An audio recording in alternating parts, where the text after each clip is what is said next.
આદિવાસીને અલગ રાજ્યની કોઈ જરૂર જ નથી. ભીલ પ્રદેશની માંગણી કરનારા લોકો પહેલાં નક્કી કરે. રાજસ્થાન તરફના, ઉત્તર ગુજરાતના તરફના લોકો, આદિવાસીઓ કેટલાક સંગઠનો એવી માંગણી કરે માનગઢમાં કે માનગઢમાં રાજધાની અમારી હશે.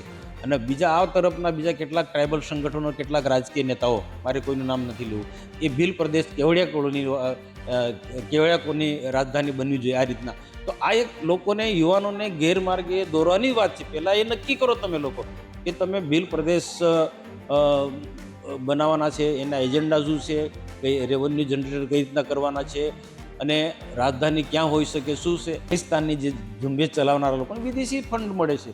એ લોકો, આવા લોકો આખા દેશની અંદર પથરાયેલા છે. આદિવાસીને એક કરવાના બદલે આજે આદિવાસીને ભાગલા પાડવાનું કામ આવા કેટલાક ટ્રાઇબલ સંગઠનો કરી રહ્યા છે. એક સમયે એવી ચળવળ ચાલી આખા દેશની અંદર, ગુજરાતમાં પણ આપણે બધા જાણીએ છીએ કે આદિવાસી હિન્દુ નથી, આદિવાસી હિન્દુ નથી. તો ભાઈ આદિવાસી હિન્દુ નથી તો કોણ છે? ત્યારે પણ અમે કહ્યું છે, કાર્યક્રમો કરીને કહે છે, આદિવાસી જન્મજાત હિન્દુ છે. સદીઓ પહેલાં સબરી માતાનો અમે દાખલો આપ્યો છે. મહારાણા પ્રતાપની સાથે યુદ્ધમાં લડનારા ભીલોનો અમે દાખલા આપ્યો છે કે જે ભવાની માતાને માનનારા લોકો, મહાદેવને માનનારા લોકો, હનુમાન દાદાને માનનારા લોકો આજે ભાતોજી સંપ્રદાયમાં શું છે? આદિવાસીઓ છે. એ લોકોને ગેરમાર્ગે દોરીને ક્યાંક તાલુકા પંચાયત, જિલ્લા પંચાયતમાં થોડું ઘણું કંઈક આપણે મેળવી લઈએ એ પ્રયાસો કરવાના પ્રયત્નો કરી રહ્યા છે. એમની પતંગ છે તો એમની દોર કોના હાથમાં છે? ચેતર વસાવાના હાથમાં છે કે એમની દોર કોઈ બીજાના હાથમાં લાગે છે? હવે એમના જે ગોડફાધરો છે એમના જ હાથમાં હોય ને એને, એટલે જ્યાં સુધી ચૈતર વસાવાને આસમાનનો ઉંચાડવાના એ લોકો પ્રયત્ન કરે છે કે ચૈતર વસાવાને પડદા પાછળ જે આ લોકો જે એને ખોટી રીતના એનો ચૈતર વસાવાનો દુરુપયોગ કરી રહ્યા છે, એવા લોકો પાસે એ ડોર છે. એ સમય આવશે ત્યારે એ કટ થઈ કપાઈ જવાનું છે. ગુજરાતની અંદર અત્યારે જો સૌથી વધારે કોઈ ચર્ચા હોય તો આદિવાસી સમાજની રાજનીતિને લઈને આદિવાસી સમાજના નેતાઓ બેબાક રીતે બોલતા હોય છે, દરેક મુદ્દે બોલતા હોય છે. ત્યારે આપણી સાથે જેમની રાજનીતિના અનેક વર્ષો વીતી ચૂક્યા છે, 7 ટર્મ સુધી સાંસદ છે, એટલે 7મી વખત પણ સાંસદ તરીકે ચૂંટાયા છે, તેવા નેતા આપણી સાથે છે મનસુખભાઈ વસાવા. એમની સાથે ખાસ વાતચીત કરીશું. મનસુખભાઈ, અત્યારે જે આદિવાસી વિસ્તારની રાજનીતિ છે એની અંદર જે બદલાવ આવી રહ્યો છે, તમે શું માનો છો કે અત્યારે જે આદિવાસી મુદ્દા ચર્ચા રહ્યા છે તો શું કહેશો એ બાબતે? તો સમગ્ર ગુજરાતના દેશની અંદર ભારતીય જનતા પાર્ટીનું શાસન છે. વર્ષોથી આદિવાસી વિસ્તારના જે કામો નથી થયા એ કામો રાજ્ય સરકાર અને ભારત સરકાર આદિવાસીના કામો કરી રહી છે.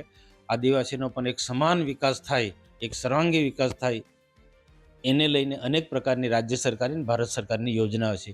તો સ્વાભાવિક છે કે વિકાસની ભૂખ બધાને જાગી હોય. તો એમાં વિકાસની સાથે કેટલાક લોકો રાજનીતિ કરવા માંડ્યા છે કે જે ખરેખર તો મારે માનવું છે ત્યાં સુધી વર્ષો પછી આદિવાસીને આ પ્રકારનો જબરજસ્ત રીતના એક ક્ષેત્રની અંદર વિકાસ થઈ રહ્યો છે.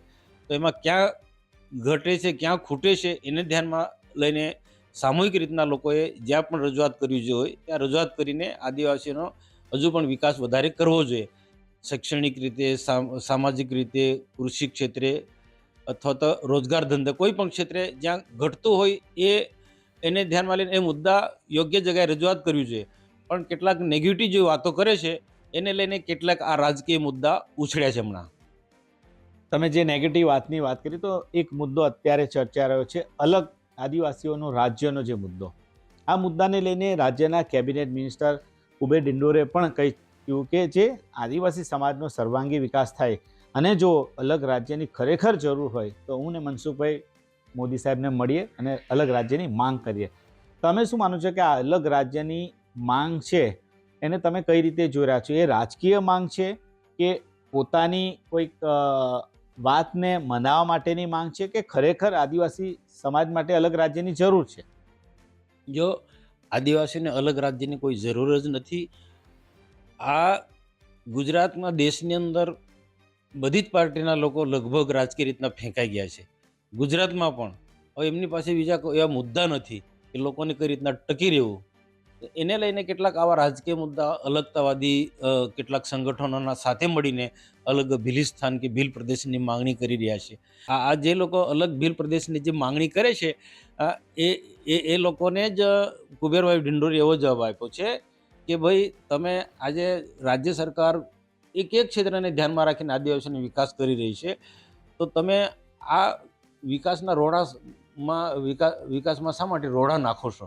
તમે વિકાસની જો વાત કરવી હોય, આદિવાસીના સાચા અર્થમાં વિકાસ કરવો જ છે, તો બધા તમારા યોગ્ય સૂચન યોગ્ય જગાએ તમે કરવા જોઈએ. ચૂંટેલા પ્રતિનિધિઓ કે પછી બીજા કોઈ પણ રાજકીય આગેવાનોએ એ યોગ્ય જગ્યાએ સરકારમાં રજૂઆત કરે, અથવા તો કોઈ કોકના માધ્યમ દ્વારા પણ સરકારમાં એમની વાત પહોંચાડવી જોઈએ. પણ રાજકીય રીતે ટકી રહેવા માટે આ પ્રકારનો ભીલ પ્રદેશનો મુદ્દો આ લોકોએ ઉછાળ્યો છે.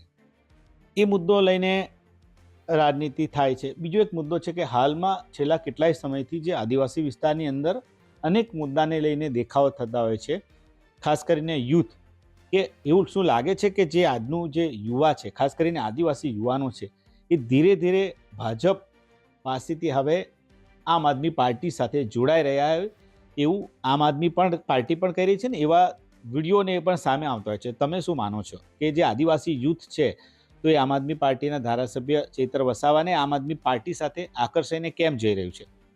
જે હમણાં રાજપીપળા આવ્યા, નર્મદા જિલ્લામાં કુબેરભાઈ ડિંડોર રાજ્ય સરકારના કેબિનેટ મંત્રી છે, શિક્ષણ મંત્રી છે, આદિવાસી મંત્રી છે. એમને પણ એમ જ કહેવું છે કે ભાઈ તમે યુવાનોને ગેરમાર્ગે નહીં દોરો, યુવાનોને પોઝિટિવ વાત કરો, યુવાનોને વ્યવસાયિક શિક્ષણની વાત કરો, કઈ રીતના સારું શિક્ષણ મેળવી શકાય, ગુણવત્તાવાળું શિક્ષણ મેળવી શકાય. અને સરકારને એ પ્રકારની શૈક્ષણિક સંસ્થાઓ પણ છે. કોઈ મેડિકલ કોલેજમાં જઈ શકે, કોઈ એન્જિનિયરિંગ લાઇનમાં જઈ શકે છે, અથવા તો કોઈ સારા મેનેજમેન્ટના કોર્સમાં જઈને ઉચ્ચ કક્ષાનો અભ્યાસ કરીને કોઈને કોઈ પ્રકાર ની રોજગારી મેળવી શકાય એવા વ્યવસાયલક્ષી કાર્યક્રમમાં પણ જોડાવવું જોઈએ. આ રીતના પોઝિટિવ વાતો કરવી જોઈએ. એના બદલે યુવાનોને ગેરમાર્ગે દોરી રહ્યા છે, કેટલાક જગ્યાએ વિદ્યાર્થીઓને ગેરમાર્ગે દોરી રહ્યા છે કે અલગ ભીલ પ્રદેશ મળી જશે તો બધા જ લોકોને નોકરી અપાઈ દેશે, રોજગાર ધંધા મળી જશે. એ રીતના એક ગેરમાર્ગે આ લોકો દોરી રહ્યા છે. હકીકતમાં તો ભીલ પ્રદેશ વર્ષો પહેલાં પણ ઘણા નેતાઓ, ટ્રાઇબલ નેતાઓ આ ઝુંબેશને ચલાવી હતી. એનો ઉલ્લેખ કર્યો હતો એમને કુબેરભાઈએ કે ઘણા વર્ષો પહેલાં અનેક નેતાઓએ આ અભિયાન ચલાવ્યું, પણ એમાં સફળતા ના મળી. અને એમાંના કેટલાક લોકોએ પોઝિટિવ પણ વાતો કરી કે ભાઈ અમે ખોટી શક્તિ વેડફી છે, ભીલ પ્રદેશની માંગણી અમારી ખોટી હતી. ખરેખર તો અમે આદિવાસીનો જે વિકાસ થાય એ વિકાસમાં અમારી સરકારની સાથે લઈને આદિવાસીને વિકાસ કરવો જરૂરી હતો. એ વાત કુબેરભાઈએ કરી. અને બીજી વાત કુબેરભાઈએ વાત કરી કે ભાઈ ભીલ પ્રદેશની માંગણી કરનારા લોકો પહેલાં નક્કી કરે. રાજસ્થાન તરફના, ઉત્તર ગુજરાતના તરફના લોકો, આદિવાસીઓ, કેટલાક સંગઠનો એવી માંગણી કરે માનગઢમાં રાજધાની અમારી હશે. અને બીજા આ તરફના બીજા કેટલાક ટ્રાઇબલ સંગઠનો, કેટલાક રાજકીય નેતાઓ, મારે કોઈનું નામ નથી લેવું, એ ભીલ પ્રદેશ કેવડિયા કોની રાજધાની બનવી જોઈએ આ રીતના. તો આ એક લોકોને, યુવાનોને ગેરમાર્ગે દોરવાની વાત છે. પહેલાં એ નક્કી કરો તમે લોકો કે તમે ભીલ પ્રદેશ બનાવવાના છે, એના એજન્ડા શું છે, કઈ રેવન્યુ જનરેટર કઈ રીતના કરવાના છે, અને રાજધાની ક્યાં હોઈ શકે, શું છે. આ તો નક્કી જ નથી કરવું. પણ એમને પોતાને ખબર છે કે આમાં સફળતા મળવાની નથી. ભારતીય જનતા પાર્ટી ખૂબ મજબૂત છે ગુજરાતમાં અને દેશમાં. તો ભારતીય અને આદિવાસી સમાજ પણ આજે ભારતીય જનતા પાર્ટી સાથે છે. આજે ભરૂચ લોકસભાની સીટો ઘણા સમયથી ભારતીય જનતા પાર્ટીની પાસે છે. વિધાનસભા પણ મોટાભાગની બધી ભાજપની પાસે છે. હવે ભાજપમાં કેમ કરીને ગાબડું પડાવવું, એના માટે આ લોકો યુવાનોને ગેરમાર્ગે દોરી રહ્યા છે. તો યુવાનો ગેરમાર્ગે ન દોરાય એના માટે અમે પણ કહીએ છીએ ને અમારા કુબેરભાઈ ડિંડોર જેવા પણ આ મુદ્દો લે છે. જ્યાં પણ જાય છે ત્યાં એ યુવાનો ગેરમાર્ગે નહીં દોરાય. બાકી અલગ ભીલ પ્રદેશની જે માંગણી છે એ લોકોને ગેરમાર્ગે દોરવાનો આ મુદ્દો છે, અને જે શક્ય જ નથી અને ભવિષ્યમાં પણ આ શક્ય નથી. છતાં પણ કેટલુંક વાતાવરણ દોડવા માટેના આ કેટલાક રાજકીય લોકો આ મુદ્દાને ઉછાળી રહ્યા છે. તમે કીધું કે રાજકીય મુદ્દાને ઉછાળી રહ્યા છે, તો એની સામે એવું કહેવામાં આવે છે કે આદિવાસી વિસ્તારમાં જુએ એટલો સર્વાંગી વિકાસ થયો નથી. શિક્ષકોની ઘટ છે, અનેક મુદ્દાને લઈને વાતો કરવામાં આવે છે. અલગ અલગ નેતાઓ વાત કરે છે કે ભાઈ આદિવાસી વિસ્તારનો જે જુએ એટલો વિકાસ નથી થતો. જેના માટે જો અલગ રાજ્ય હશે તો આદિવાસી સમાજના જ મુખ્યમંત્રી હશે, આદિવાસી સમાજનું શાસન હશે, તો સારી રીતે વિકાસ થઈ શકશે. તમે શું માનો છો? પહેલી વખત અલગ પ્રદેશ ભીલ પ્રદેશ એ મળવાનું જ નથી ને સંભવ પણ નથી. આ એક પ્રકારના આદિવાસી મુખ્યમંત્રી આકાશમાં તારા દેખાડવાના ધોળા દિવસે આકાશમાં તારા દેખાડવાની બધી વાતો છે. મુખ્યમંત્રીને યુવાનોને રોજગારી, ભાઈ રોજગારી તે રૂટિનની અંદર જે મળે છે તે જ મળવાની છે. અલગ ભીલ પ્રદેશ બન્યા પછી પણ તમારે જે તાલુકો કે જિલ્લામાં જેટલા કર્મચારી છે તેટલા જ રહેવાના છે. બીજા વધારાના કંઈ એવું નથી કે જેટલા ભણેલા હશે બધાને સરકારી નોકરી મળી જવાની છે. અને જે પ્રકારે જે વસ્તી વધતી જાય છે એ પ્રકારે તો એ એક યુવાને નોકરી, સરકારી નોકરી નથી મળવાની. પણ આજે યુવાનોને યોગ્ય માર્ગદર્શન એ આપવાની જરૂર છે. અને સરકાર પણ એ જ કહે છે, દેશના પ્રધાનમંત્રી પણ એ જ કહે છે, આપણે ભારતને સમૃદ્ધ ભારત બનાવો છે, એક મજબૂત ભારત બનાવો છે, આત્મનિર્ભર ભારત બનાવો છે. હર હાથ કો કામ આપવાની વાત સરકાર છટકી જવાની વાત નથી કરતી. રોજગારી આપવામાં, રોજગારી આપવા માટે સરકારી નોકરી નહીં, તો ભણેલા ગણેલા યુવાનને રોજગારી આપી છે, કામ આપવું છે. એના માટે ઘણા બધા ક્ષેત્રો છે ને એના માટે સરકારની ઘણી બધી એવી યોજનાઓની સ્કીમો છે. એનું તમે માર્ગદર્શન યુવાનોને આપો, એ વાત કરે છે. બાકી સરકારી નોકરી બધાને નથી મળી જવાની. અને આજે હું વિશ્વાસ સાથે કહું છું કે આદિવાસી વિસ્તારના ઊંડાણના વિસ્તાર સુધી વિકાસ આજે પહોંચે છે. આજે રોડ રસ્તા જે પહોંચ્યા છે, પીવાના પાણીના જે પ્રશ્નો હતા એ સોલ્વ થયા છે. આજે શિક્ષણમાં પણ તમે જો આજે રાજ્ય સરકાર અને ભારત સરકારની સ્કૂલો આજે ટ્રાઇબલ એરિયામાં પણ આજે ખુલી છે ને એનો આદિવાસી યુવાનોને લાભ મળી રહ્યા છે. વાડી મુકામે મિલિટરી સ્કૂલ આવી શકે, જેવી તે બાબત છે. ને લોકો છોકરાઓ ભણે છે. એક લેવલ મોડલ સ્કૂલ એક જિલ્લાની અંદર, એક તાલુકાની અંદર આજે એક લેવલ મોડલ સ્કૂલો છે. સ્વાભાવિક છે કેટલીક જગ્યાએ ક્યાંક બદલીના જે પ્રશ્નો ઊભા થાય છે, એટલે કેટલાક વતનમાં કોઈકનો કોઈક એના નિયમ મુજબ બદલી કરીને શિક્ષકો જતા રહે છે, તો એ જગ્યા ખાલી પડે. પણ એ રૂટિનમાં એ પણ ભરાવાની છે. તો તમારે આ મુદ્દા યોગ્ય જગ્યાએ રજૂઆત કરી કે શિક્ષકોની ઘટ છે તે પૂરવી જોઈએ. પણ શિક્ષકો જ નથી એ વાત ખોટી છે. શિક્ષકો છે, પૂરતા શિક્ષકો છે ને ક્યાંક ઘટે છે, બદલી કરીને જતા રહે છે. એનો બદલાવ નવી ભરતીમાં એ આવશે. પરંતુ આજે મારે વિશ્વાસ સાથે કહેવું પડે છે કે આજે ઊંડાણ વિસ્તારમાં પણ આજે પ્રાઇમરી સ્કૂલો, હાઈસ્કૂલો છે. આજે નર્મદા જિલ્લાની વાત કરું, આજે નર્મદા જિલ્લામાં મેડિકલ કોલેજ આવી છે, એન્જિનિયરિંગ કોલેજ નર્મદા જિલ્લાની છે, ડેડિયાપાડામાં કૃષિ ઇજનેરી કોલેજ છે. તો આમાં આ ઇજનેરી કોલેજમાં, મેડિકલ કોલેજમાં જિલ્લાના લોકો એમાં એડમિશન લે એ પ્રકારનું વાતાવરણ પણ નિર્માણ કરવું પડશે. એ પ્રકારનું એ મેરિટ છોકરા લાવે એ પ્રકારે આપણે છોકરાને યોગ્ય માર્ગદર્શન આપવું જોઈએ. આજે સરકાર સરળતાથી લોકોને રોજગારી મળી રહે એના માટે અનેક પ્રકારના જે વ્યવસાયલક્ષી કાર્યક્રમો ચલાવી રહી છે. તો એ તરફ યુવાનોને આગળ જવા માટે અમે બધા કહીએ છીએ કે ભાઈ તમે એકલા સરકારી નોકરી પાછળ નહીં પડો. સરકારી નોકરી મેળવવા માટે પણ એના માટે પણ ઓનલાઈન એપ્લિકેશન કરવું પડે છે ને તે પ્રકારની મહેનત કરવી પડે છે. તો તેના માટે પણ સરકાર સમય યોગ્ય માર્ગદર્શન આપે છે. પણ બાકીના જે લોકો છે બધાને જે કોઈકને કોઈક કારણસર ઓછી ક્ષમતાના કારણે કે જેના કારણે કોઈક નોકરી નથી મળતા, તો આ ઇન્ડસ્ટ્રીઝ એરિયા છે. આજે દહેજ વિસ્તારની અંદર, ઝઘડિયા જીઆઈડીસીની અંદર આજે મોટા મોટા ઉદ્યોગો છે. આજે ડેડિયાપાડા, સાગબારાથી માંડીને ક્યાંના લોકો આજે વાલિયા ઝઘડિયા નેત્રના લોકો જીઆઈડીસીની અંદર આજે નોકરી મેળવી રહ્યા છે. આજે ભરૂચ જિલ્લાની અંદર તમે જોશો તો છોટાઉદેપુરથી માંડીને દાહોદથી માંડીને બહુ લોકો આજે વાપી જીઆઈડીસી છે, દહેજ જીઆઈડીસી છે કે ઝઘડિયા જીઆઈડીસી ઇન્ડસ્ટ્રીઝ એરિયાની અંદર આજે લોકો રોજગારી મેળવી રહ્યા છે.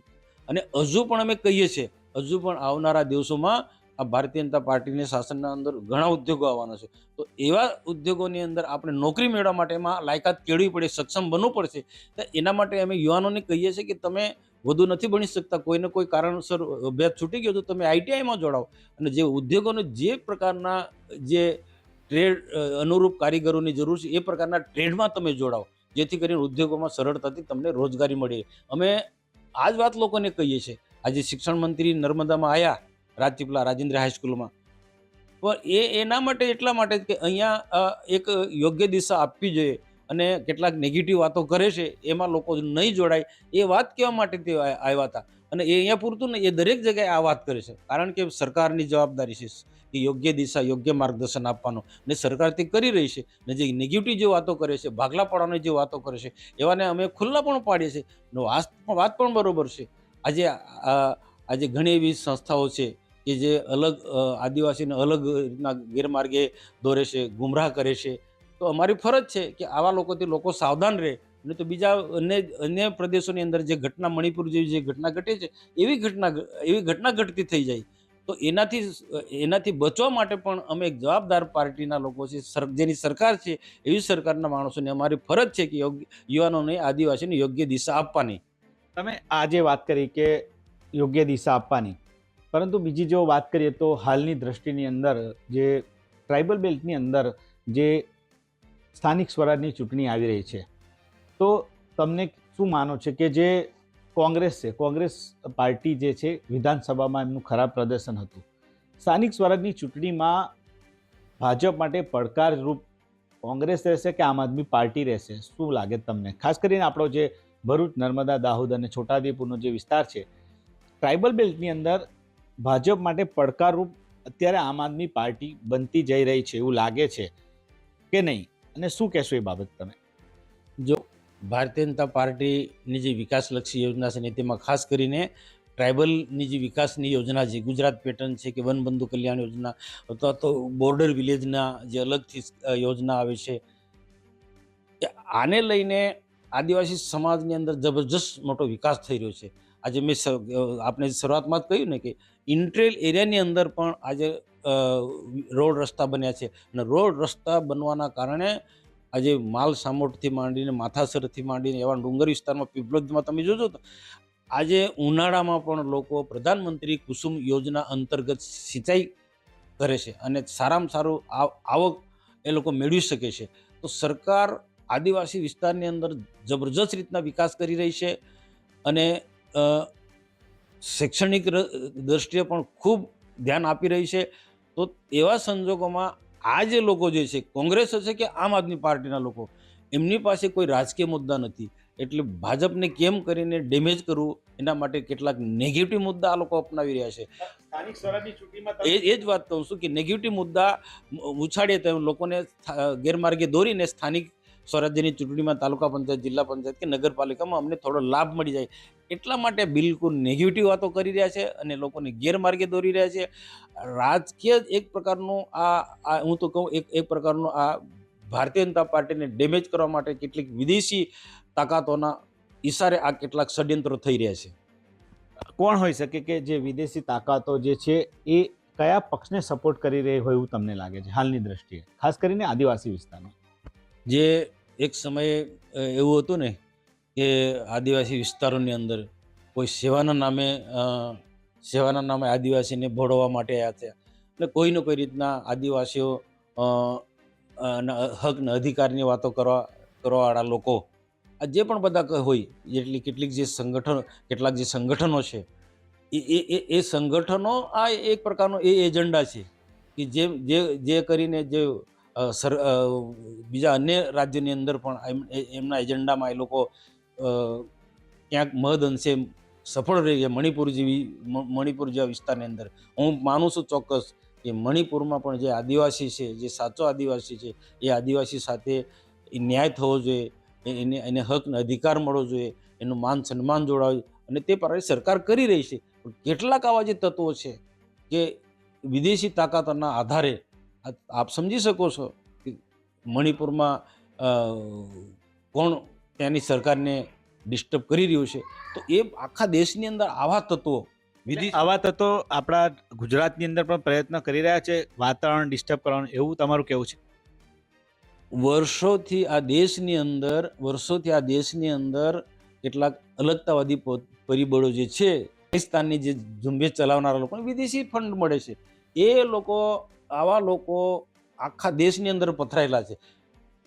સદનસીબ દેશનું છે, ભારતનું છે કે ભારતીય જનતા પાર્ટીની સરકાર, નરેન્દ્રભાઈ મોદીની સરકાર આવી અને આવા અલગતાવાદી તત્વો છે કે ભાંગફોડ્યા તત્વોને આજે એને કંટ્રોલમાં એને દબાવ્યા છે. અને આખા દેશની અંદર તમે જોજો ઘણા બધા એવા રાજ્યો છે, આસામ હશે કે બીજા ઘણા બધા રાજ્યો, પંજાબ હશે, ખાલિસ્તાનની ચળવળના જે વિસ્તારના જે લોકો, આ બધા જ લોકોને સરકારે કાબૂમાં રાખ્યા, કંટ્રોલ રાખ્યા છે. અનેક હક ને અધિકાર અલગ અલગ સમાજના લોકોને ઉશ્કેરવાના ભૂતકાળની અંદર જે પ્રયાસો થયા છે, એમાં પડદા પાછળ કોણ છે?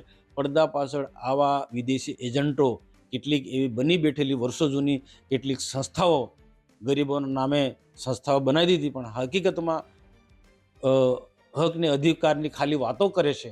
પણ આદિવાસીમાં સાચા અર્થમાં આદિવાસીને એક કરવાના બદલે આજે આદિવાસીને ભાગલા પાડવાનું કામ આવા કેટલાક ટ્રાઇબલ સંગઠનો કરી રહ્યા છે. અને એ જ લોકો આજે ભાજપને કેમ કરીને ડેમેજ કરવું.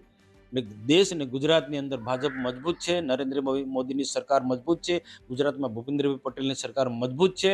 અને એનો આ લોકોને જે એમનો જે રાજકીય એજન્ડા એમાં સક્સેસ જતા નથી. તો આવા તત્વોની સાથે સાંઠગાંઠ રાખી અને કેટલાક રાજકીય લોકો કેટલાક મુદ્દાને ઉછાળવા. કુબેરભાઈએ પણ કીધું કે કેટલાક લોકો કહે છે કે આદિવાસી હિન્દુ નથી, પરંતુ કુબેરભાઈનું કહેવું છે કે આદિવાસી હિન્દુ છે ને સનાતની હિન્દુ છે. તમે શું કહો છો એ બાબતે? આ ચોક્કસ આ મુદ્દો હમણાંનો નથી, વર્ષોથી ચાલ્યો. એક સમયે એવી ચળવળ ચાલી આખા દેશની અંદર, ગુજરાતમાં પણ આપણે બધા જાણીએ છીએ તેમ, કે આદિવાસી હિન્દુ નથી, આદિવાસી હિન્દુ નથી. તો ભાઈ આદિવાસી હિન્દુ નથી તો કોણ છે? ત્યારે પણ અમે કહ્યું છે, કાર્યક્રમો કરીને કહે છે, આદિવાસી જન્મજાત હિન્દુ છે. સદીઓ પહેલાં સબરી માતાનો અમે દાખલો આપ્યો છે. મહારાણા પ્રતાપની સાથે યુદ્ધમાં લડનારા ભીલોનો અમે દાખલા આપ્યો છે, કે જે ભવાની માતાને માનનારા લોકો, મહાદેવને માનનારા લોકો, હનુમાન દાદાને માનનારા લોકો આજે ભાતુજી સંપ્રદાયમાં શું છે? હવે આદિવાસીઓ છે આજે. એટલે આદિવાસી લોકો હા, તમે જે કહો એક ટૂંકાઈશ કે તમને, તો જે લોકો એવું કહે છે કે આદિવાસી તો હિન્દુ નથી, આદિવાસી એક અલગ પોતાની એક એમની ઓળખ છે અને આદિવાસી મૂળ નિવાસી છે, પરંતુ આદિવાસી હિન્દુ નથી એવું કે છે. એમને તમારે શું કહેવું છે કે એ લોકો આદિવાસીઓને નુકસાન કરે છે કે આ એમનું બયાન આદિવાસીઓને અલગ પાડી રહ્યું છે? એ જ હું કહેવા માંગુ છું કે આદિવાસી સદીઓ પહેલાં એ હિન્દુ સંસ્કૃતિ સાથે જોડાયેલો છે. જંગલોમાં રહેનારો આદિવાસી પણ હિન્દુ સંસ્કૃતિ સાથે જોડાયેલો છે.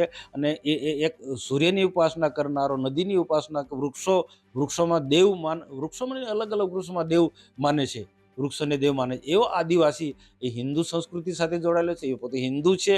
તો હું આ લોકોને મેં પ્રશ્ન કે આદિવાસી હિન્દુ નથી છે કોણ? પરંતુ આ કેટલાક સંગઠનો જે છે, કેટલાક સંગઠનો, ફરી પણ કહું છું કે વિદેશી તાકાતના કારણે આજે કેટલાક સંગઠનો આદિવાસીઓમાં ભાગલા પડવાની વાત કરે છે. અને આદિવાસીઓને જે ભીલ પ્રદેશની ચળવળમાં પણ તમે જોશો તો આ તત્વો છે.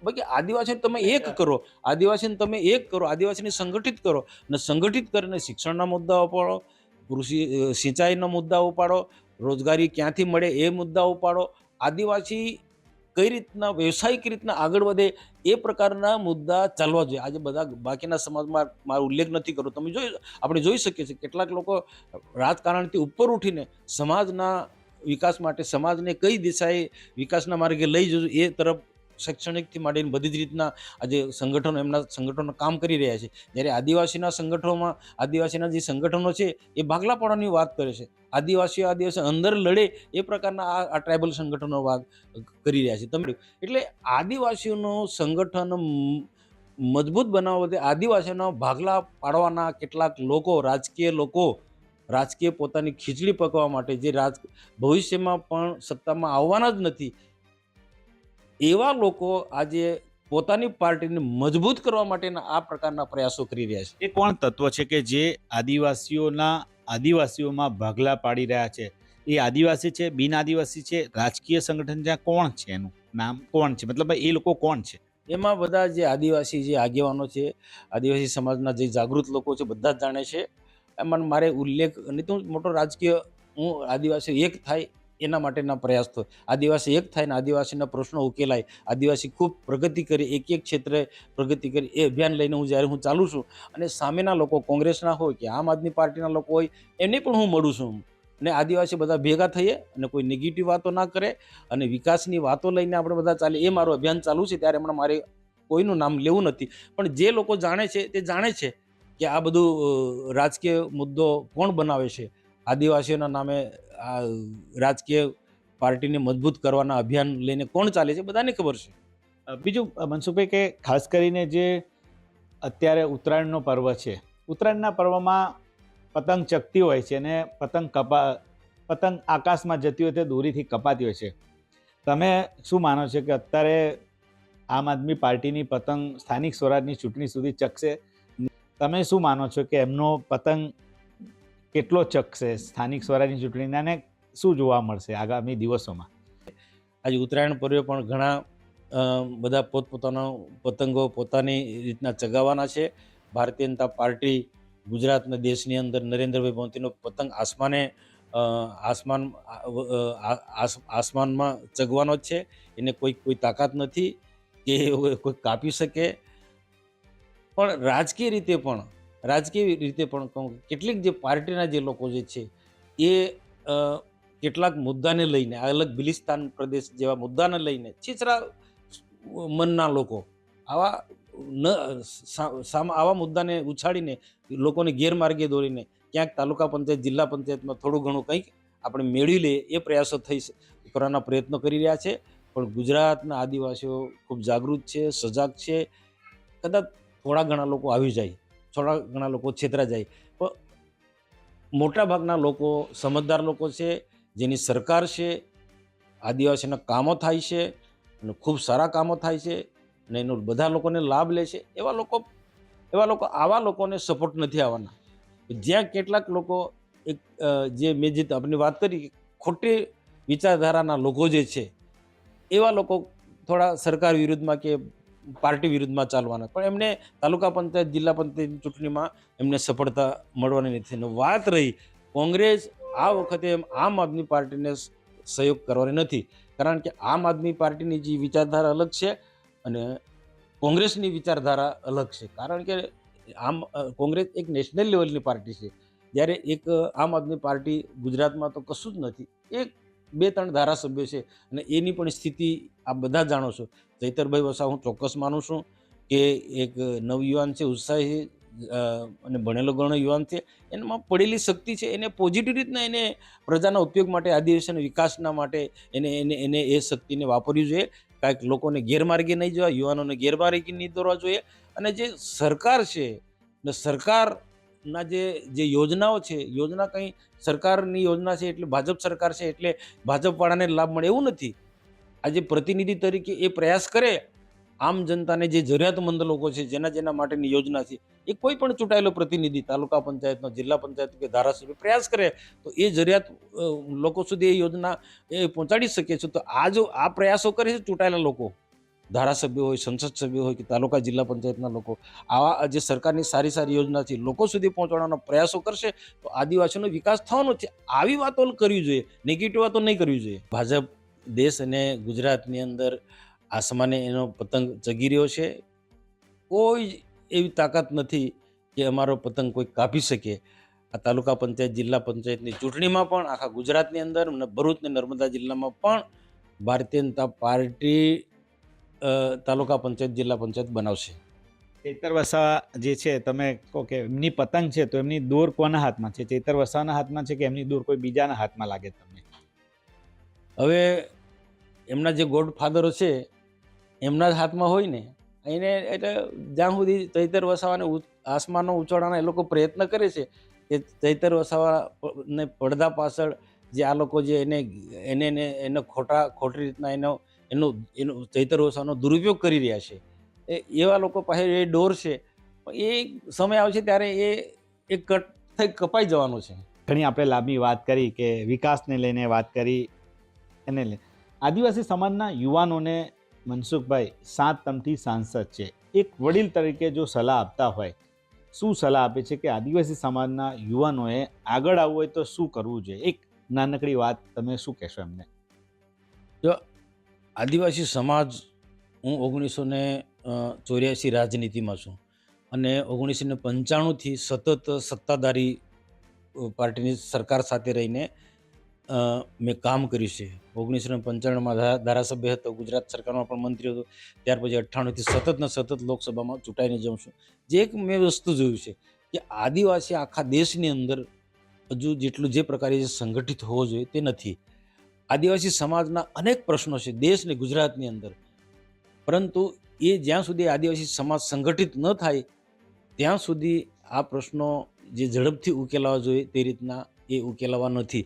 છતાં પણ અમે બહુ ખૂબ પ્રયત્ન કરે, સરકાર ખૂબ પ્રયત્ન કરે છે કે આદિવાસી સમાજની અંદર જેટલા કોઈ પ્રશ્નો જે હક ને અધિકાર આદિવાસીને પૂરે સંપૂર્ણ રીતના જે મળે, બંધારણીય રીતના જે અધિકાર મળેલો છે એ પૂર્ણ રીતના આદિવાસી ભોગવે એના માટે સરકાર સતત પ્રયત્ન કરે છે. અને અમે પણ લોકોને કહીએ છીએ કે સરકારની એવી ઘણી યોજના છે, એવી અનેક પ્રકારની યોજના, શિક્ષણમાં પણ હું ઘણી જગ્યાએ જાહેરમાં હું કહું છું, અને મોટાભાગે શિક્ષણમાં દરેક જગ્યાએ હું વાત કહું છું કે એક શિક્ષણમાં જ એવી તાકાત છે કે ગુણવત્તાવાળું શિક્ષણ મળે આદિવાસીને. અંગ્રેજી ગણિત સાથેનું શિક્ષણ મળે. 10મા 12મા ધોરણમાં સારા ટકાથી પાસ થઈશું તો મેડિકલ લાઇનમાં જઈશું, એન્જિનિયરિંગ લાઇનમાં જઈશું, સારા કોઈ મેનેજમેન્ટના કોર્સમાં જઈશું. અને આ ઇન્ડસ્ટ્રી ગુજરાતમાં ઘણી બધી છે, તો ઇન્ડસ્ટ્રીને લગતા કોઈ સારા આઈટીઆઈના કોર્સ કરીશું તો પણ આ ઇન્ડસ્ટ્રીની અંદર આપણે આદિવાસી યુવાનોને કોઈ ને કોઈ પ્રકારનું કામ મળી રહેશે. આ દરેક જગ્યાએ વાત કરે છે સાચી. અને કેટલીક જગ્યાએ જેની પાસે 5-10 એકર જમીન છે એવા લોકોને સિંચાઈને અમે સુવિધા આપીએ છીએ. તો 12 માસ ખેતી કરે. પ્રધાનમંત્રી કુસુમ યોજના, જ્યાં લાઇટની જરૂર હોય ત્યાં લાઇટ અમે આપીએ છીએ ખેડૂતોને, અને જ્યાં લાઇટ નથી ત્યાં પ્રધાનમંત્રી સિંચાઈ યોજના અંતર્ગત અમે ખેતી કરાવે છે. તો આનાથી આદિવાસી યુવાન કે આદિવાસી વ્યક્તિને રોજગારી મળે એ રીતના સરકારના અમારા અનેક કાર્યક્રમો છે એ અમે લોકોને કહેતા રહ્યા છે. પશુપાલનના ધંધામાં પણ અમે ખૂબ પ્રયાસ કરી રહ્યા છીએ. એ ઉપરાંત આજે સરકારની બાકીની પણ વ્યક્તિગત જે કેટલીક રોજગારી મેળવી શકાય એવી ઘણી બધી સ્કીમો છે, એનાથી પણ અમે માહિતગાર કરીએ છીએ. સરકારી નોકરીઓમાં પણ જે એની જે સરકારની જે મર્યાદામાં છે ભરતીઓ થાય છે, એમાં પણ જે ગામડાનો ઉંટરેલ જે વિસ્તારમાં રહેતો આદિવાસી એ સરકારી જગ્યામાં ભરતી થાય એના માટે સતત અમે માર્ગદર્શન કરતા રહ્યા છે. આમ તો રિઝર્વેશન છે જ આદિવાસીનો રિઝર્વેશન છે, છતાં પણ ક્યાંક ઊંડાણ વિસ્તારનો આદિવાસી વંચિત રહી જાય છે. તો એ આદિવાસી વિસ્તારનો યુવાન વંચિત ના રહી જાય અને સરકારી જે નોકરીઓમાં પણ એને યોગ્ય માર્ગદર્શન મળે, યોગ્ય દિશા મળે, એના માટે યુવાનોને અમે જાગૃત કરી રહ્યા છીએ. અને અમને સંપૂર્ણ વિશ્વાસ છે કે હંમેશા અમે જ્યારે પોઝિટિવ વાતો કરીએ છીએ તો પોઝિટિવ વાતોની અંદર આદિવાસી સમાજ હંમેશા અમારી વાતને સમજે છે. તમે જે વાત તો કરી કે જે યુવાનો છે એમને સલાહ આપી, પરંતુ જો આદિવાસી સમાજનો આગળ મતલબ સર્વાંગી વિકાસ કરવો હોય, તમે જેમ કહો છો કે આદિવાસી સમાજનો વિકાસ કરવો જોઈએ ને આદિવાસી સમાજ વધુ પ્રગતિ કરે, પરંતુ એના માટે દરેક રાજકીય પક્ષો, કોંગ્રેસ હોય, ભાજપ હોય કે પછી આમ આદમી પાર્ટી, તેમજ આદિવાસી સંગઠનો છે, એને એક મંચ પર આવવું જોઈએ તો આ રીતે વિકાસ થઈ શકે. તમારું શું કહેવું છે એ બાબતે કે અત્યારે કઈ રીતની સ્થિતિ છે? આપની વાત બિલકુલ સાચી છે કે આદિવાસીનો સાચો વિકાસ કરવો હોય, ઝડપી વિકાસ કરવો હોય તો આદિવાસી સંગઠનોએ આગળ આવવું જોઈએ.